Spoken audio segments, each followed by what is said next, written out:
नमस्कार दोस्तों, स्वागत है आपका जीएसएडपीडिया में। जैसा कि मैंने पिछले वीडियो में कहा था कि मैं बिहार सीजीएल का मैथ्स का टॉपिक से स्टार्ट करूंगा तो मैं आज मैथ्स का टॉपिक स्टार्ट कर रहा हूं, जिसमें पहला टॉपिक है नंबर सिस्टम। नंबर सिस्टम से ये तय है कि 3-4 सवाल फिक्स हैं, उसमें से आते ही आते हैं और इसमें से हमने हर टॉपिक से, उसके हर सब टॉपिक से मैंने एक एक क्वेश्चन सॉल्व करने के लिए बनाया था, एग्जाम्पल के लिए भी। तो आइए देख लेते हैं। एक सवाल जैसे कि अक्सर पूछ दिया जाता है कॉम्पिटिटिव एग्जाम में, दिए हुए नंबर्स में कितने प्राइम फैक्टर्स हैं। तो इसका सीधा सीधा फार्मूला है, आप दिए नंबर को प्राइम फैक्टर के तौर पर आप ब्रेकअप कर दीजिए। जैसे कि क्या है, ए बी सी ये नंबर है बेस पर और उसमें पावर कर दिया है एम पी, जितना रख दिया आप कर दिया। जैसे कि आप ए की वैल्यू रख सकते हैं 2, बी की 3, 5 और यहाँ पर पावर है 4, 3, 2। इसको मल्टीप्लाई करेंगे तो आ जाएगा 16 इंटू 27 इंटू 25। अब इसके बाद जो भी है संख्या, कहा जाए कि जो गिवन नंबर है उसको आप number of prime factors count करिए, क्या हो जाएगा, इसके पावर्स को सिंपली जोड़ दीजिए और आ जाएगा mn प्लस r तक। ठीक उसी तरह से नंबर ऑफ डिवाइजर्स। देखिए, प्राइम फैक्टर्स और डिवाइजर्स में डिफरेंस होता है। प्राइम फैक्टर्स या अभाज्य संख्या जो होती है, अभाज्य गुणनखंड, वो अपने आप में यूनिक होते हैं और उनका प्लेस कोई नहीं ले सकता, जबकि जो टोटल डिवाइजर्स होते हैं उनकी संख्या ज्यादा होती है। जो प्राइम फैक्टर्स तो डिवाइड करते ही हैं वो काउंट करेंगे, प्लस जो प्राइम फैक्टर्स आपस में मल्टीप्लाई होकर भी जो डिवाइड करते हैं वो भी काउंट करना होता है। तो टोटल नंबर ऑफ जो डिवाइजर्स होते हैं उनकी संख्या ठीक इसी तरह से है, लेकिन ऐड नहीं करना है एम एन की पावर को, बल्कि हर एक पावर को 1 से रेज कर देना है, अधिक बढ़ा करके आपस में मल्टीप्लाई कर देना है। इसका ये फार्मूला है। नेक्स्ट है सम ऑफ डिवाइजर्स। जो भी इसमें डिवाइजर्स आएंगे टोटल, इसमें जो डिवाइजर्स हैं इसमें एक और वो संख्या खुद भी अपने आप में, इन दोनों को भी काउंट किया गया है। अब प्रश्न है सम ऑफ टोटल डिवाइजर्स। तो यदि दी हुई संख्या को भी हम a पर पावर b m, b पर पावर n, c पर पावर p के टर्म्स में तोड़ते हैं और a b c prime factors हैं, तो जो फार्मूला बनेगा टोटल डिवाइजर्स के सम का वो ये होगा, a raise to the power m plus 1 minus 1 divided by a plus a minus 1, b to the power n plus 1 minus 1 by b minus 1 multiply by c plus p plus 1 minus 1 divided by c plus c minus 1। इस तरह से multiply करना है तीनों factors को। इस तरह से sum of total divisors of given number आपको मिल जाएंगे। जो भी मैंने लिए हैं ये सेम ही है, इसी तरह के नंबर्स आप कर लेंगे। ए बी सी के प्राइम फैक्टर्स अभाज्य संख्या के रूप में, पावर के रूप में नंबर को आप सबसे पहले तोड़ देंगे और इसके बाद ये फार्मूला लगा देंगे, वापस आ जाएगा। जैसे मान लीजिए यही संख्या है, सेम यही संख्या, मतलब कि आपका a की वैल्यू 4 है, b की वैल्यू 5 है और c की वैल्यू 5 है, सॉरी b की वैल्यू 3 है और c की वैल्यू 5 है। a 4 है और b 3 है, m 4 है, n 3 है और वो 2 है। तो इसमें जो आंसर आ जाएगा, इसमें मल्टीप्लाई करने पर 4, 5 माइनस 1 बाई 3 इंटू बी कितना है 3 है, 3 की power 4 minus 1 by 2 into b कितना है 5 है, बी कितना है 2 plus 1 4 3 2 plus 1 2 plus 1 by 4 minus 1, ये आ जाएगा। और इसका जो मल्टीप्लाई करेंगे आप तो ये हो जाएगा 256 256 चौके 25 चौके 100, 1000 प्लस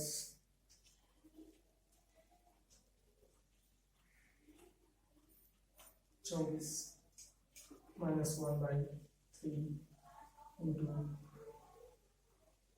80/2 इंटू 124/4। इस तरह से इसका आंसर आ जाएगा, मल्टीप्लाई करके देख लीजिएगा।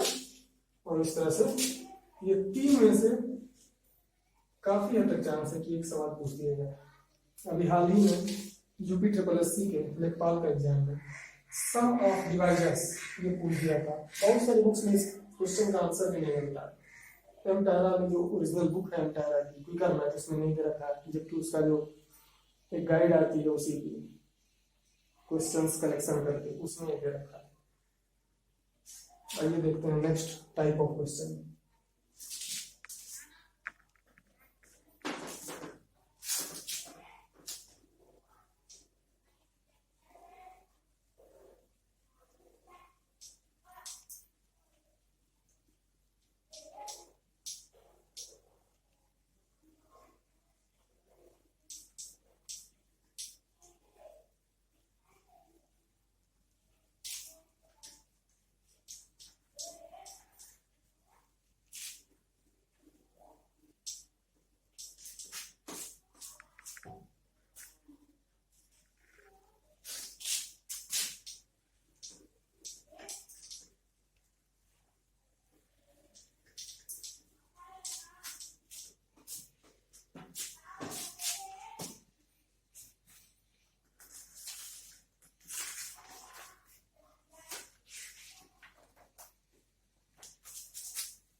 Taste of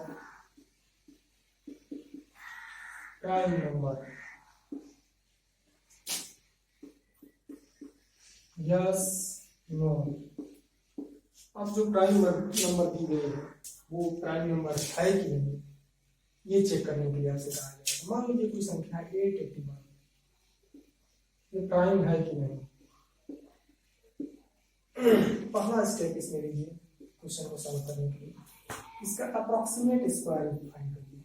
अप्रोक्सीमेट कितना होगा, देखिए ये 30 से बिलो ही जाएगा इसका। 29 कितना होता है 841 होता है, 29 से ऊपर जाएगा। तो आप इसमें काम करिए, जो इसका अप्रोक्सीमेट स्क्वायर 29 पॉइंट समथिंग आएगा, तो इसका इंटीग्रल पार्ट को ले मतलब 29, और जो इंटीग्रल पार्ट है 29 divide the number given number जिसका आपको चेक करना है कि वो प्राइम है कि नहीं, by 1 to approximate square root approximate root जो आप निकाले हैं till approximate root integral part. ठीक है, उतने तक जो संख्या है डिवाइड कर दीजिए। मतलब कि इस एग्जांपल में आपको हर एक नंबर को लेना नहीं है, इसमें केवल आप प्राइम नंबर लीजिए।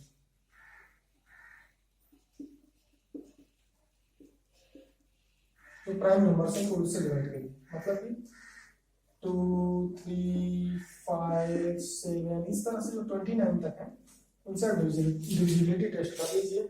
हम इस पर डिविजिबिलिटी के भी एक क्वेश्चन रेज करेंगे।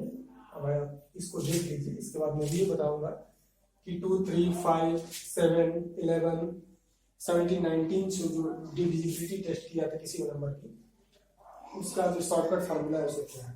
तो इससे फाइंड किया जा सकता है कि ये प्राइम नंबर है कि नहीं। एक्चुअली ये प्राइम नंबर है, ये प्राइम है। इसको आप हल करके देखिए, किसी संख्या से नहीं घटेगा 2 से 29 तक। यहां से एक क्वेश्चन आपका रेज हो सकता है। नेक्स्ट टॉपिक होगा सॉरी टॉपिक है क्वेश्चन, कोई 2 नंबर 3 नंबर 4 नंबर उसको सजा दिया जाएगा और पूछा जाएगा कि वो नंबर असेंडिंग ऑर्डर में है कि नहीं, या बड़ा उसमें से कौन सा है। इस तरह से भी एक क्वेश्चन पूछा जाता है। तो उसको 2-3 तरीके हैं, मैं देख लेता हूँ।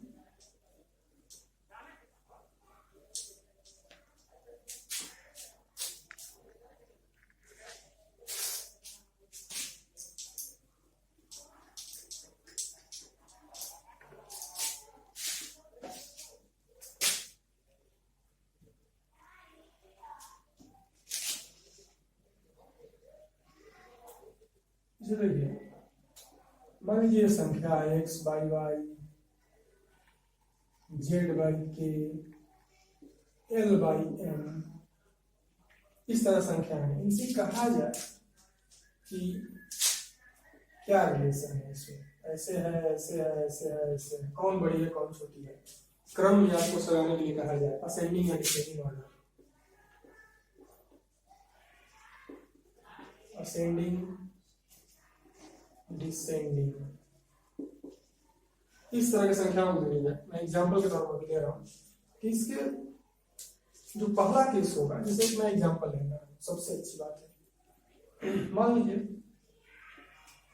2/3 है, 4/5 है और 6/7 है। इसमें सबसे पहले आप आइडेंटिफाई करिए न्यूमरेटर और डिनोमिनेटर, मतलब अंश और हर दोनों में कि आपस में इनका इंक्रीमेंट या डिक्रीमेंट है कि नहीं। देखिए इंक्रीमेंट 2 का इंक्रीमेंट है, +2 है, नीचे भी +2 है, और फॉर्मूला ये कहता है, मान लीजिए ये फ्रैक्शंस है और जो इनमें इंक्रीमेंट हुआ है, मान लीजिए कि अंश में जो इंक्रीमेंट हुआ है, अंश में जो कंसेक्यूटिव इंक्रीमेंट भी +2 है, और हर में जो इंक्रीमेंट हुआ है, मतलब कि डेल्टा अंश डेल्टा हर ये भी +2 है। तो मान लीजिए इसको A और इसको B, यदि A बड़ा है B से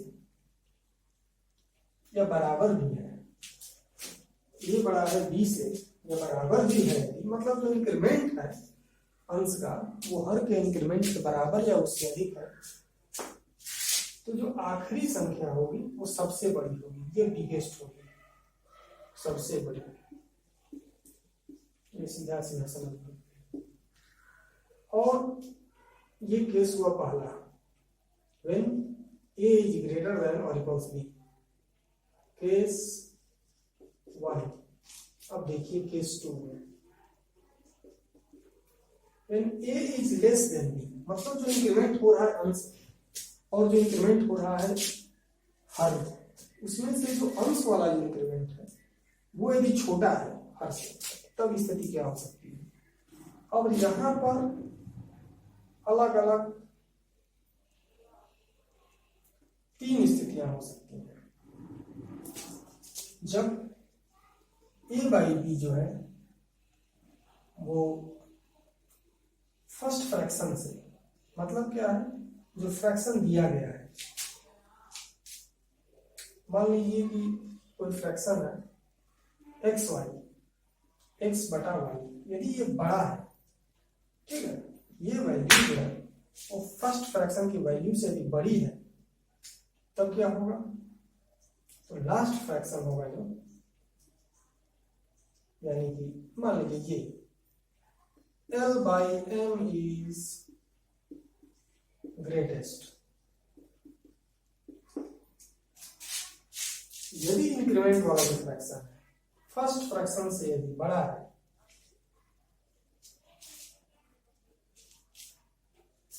तो L/M is greatest। देखिए सेकेंड केस, यदि A/B is less than x/y, then L/M is least, सबसे छोटा होगा लास्ट फ्रैक्शन। मैं अभी एग्जाम्प्लीफाई कर रहा हूं इसको, आगे मैं पहले लिख ले रहा हूं। तीसरा है यदि a बाई बी जो है तो बराबर है x बटा वाई के, ऑल फ्रैक्शन आर इक्वल, सभी फ्रैक्शन आपस में इक्वल होंगे। अब इसको एग्जाम्पलीफाई करिए, देखिए यदि मान लीजिए एक संख्या है 2/3 और यहाँ जो हो रहा है यहाँ पर 3/5 है, यहाँ पर 4/7 है। तो इस केस में सबसे बड़ा होगा वो 4/7 होगा। इसी तरह से यदि मान लीजिए कि यही केस है, सेकेंड वाला केस है, और ये इंक्रीमेंट हो रहा है, ये है आपका L समथिंग वो है, इसमें क्या है 1/2, 1/2 है, सॉरी इसमें 1/2 है। तो ये एग्जांपल जो है ये 1/2 क्या है, लेस है, 2/3 से लेस है। तो ये एग्जांपल जो होगा इस पे सेट नहीं होगा, सॉरी ये एग्जांपल इस पे सेट नहीं होगा, ये एग्जांपल इस पे सेट नहीं होगा। यहाँ पर हमको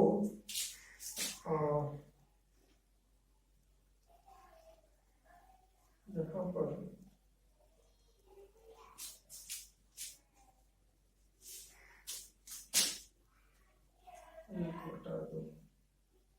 एग्जाम्पलीफाई करना होगा इसको, तो 1/2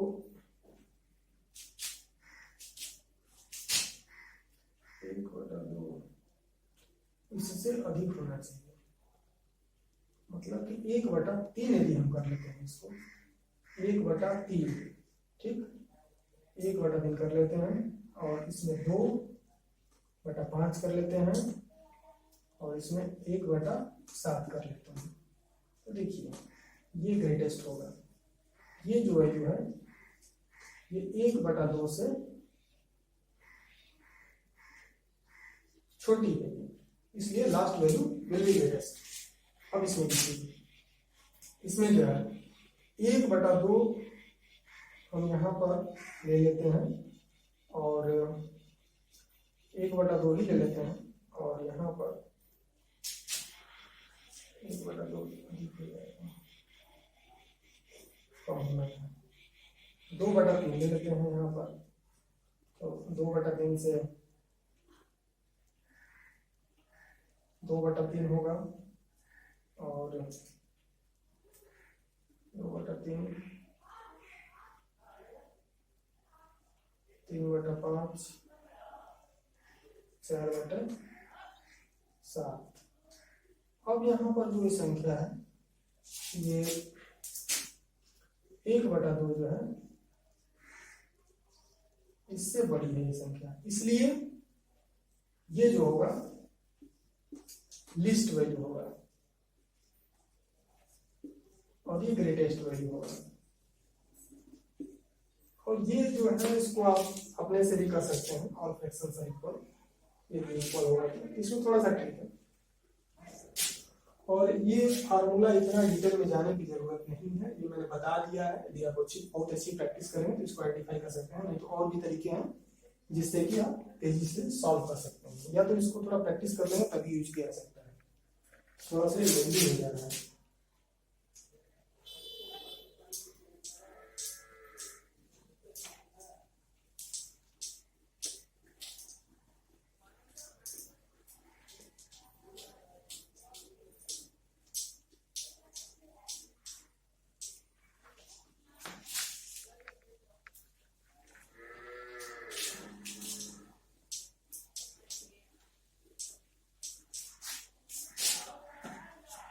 मान लीजिए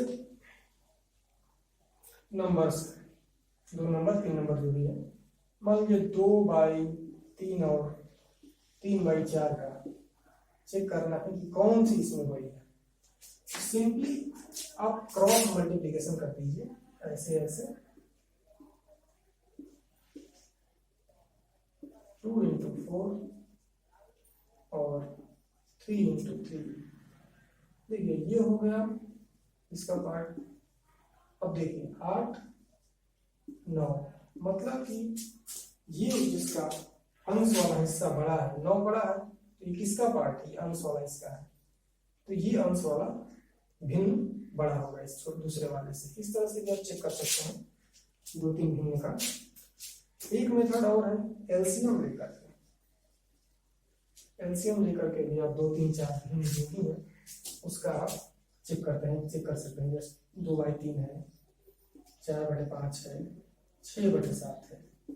इसको यदि आप चेक करना है इसमें से कौन बड़ा है, या इंक्रीजिंग ऑर्डर में डिक्रीजिंग ऑर्डर में करना है, सीधा सीधा इसका एलसीएम ले लीजिए। 105 एलसीएम होगा। एलसीएम लेकर के आप इसको सजा दीजिए। क्या होगा? एलसीएम से डिवाइड करिए इसमें। 3 3 9, 3 3 9, 3 5 15, 105। दूसरा क्या हो जाएगा? 5 2 10, 5 2 10, 5 5 गुणे 4 हो जाएगा 105। तीसरा हो जाएगा 7 7 7 5 35 गुणे 6/105। इस तरह से देखा जाए तो ये 70 हो जाएगा और ये 84 हो जाएगा और ये आपका 90 हो जाएगा। तो सीधा सीधा जो इसका ऑर्डर होगा वो 105 105 105 इस ऑर्डर में, मतलब कि आपका ये इसका सही ऑर्डर होगा। सीधा एलसीएम लीजिए, रिस्पेक्टिव फ्रैक्शंस के हर से इसमें डिवाइड करिए और ऊपर मल्टीप्लाई कर दीजिए और फिर आप समहर बनाते हुए इसका एलसीएम लेते हुए डिसेंडिंग असेंडिंग ऑर्डर में सजा सकते हैं। एक और तरीका है आप फ्रैक्शन में चेंज कर दीजिए। उस तरह से भी आप डिसेंडिंग असेंडिंग डिफाइन कर सकते हैं।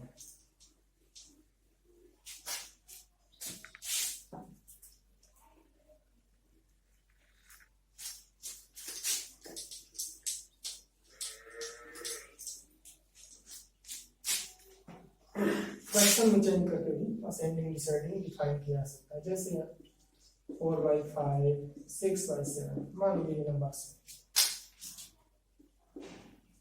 फ्रैक्शन करिए इसको 0.67 0.80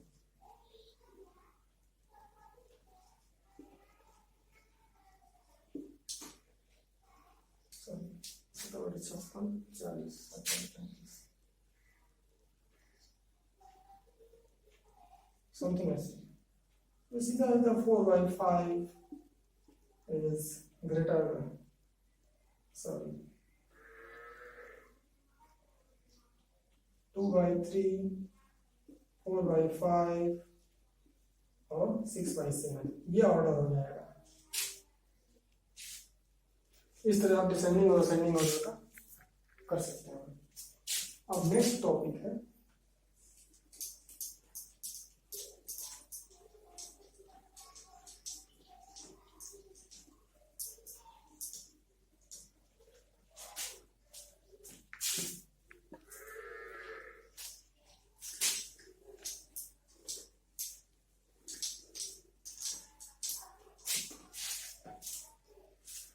काउंटिंग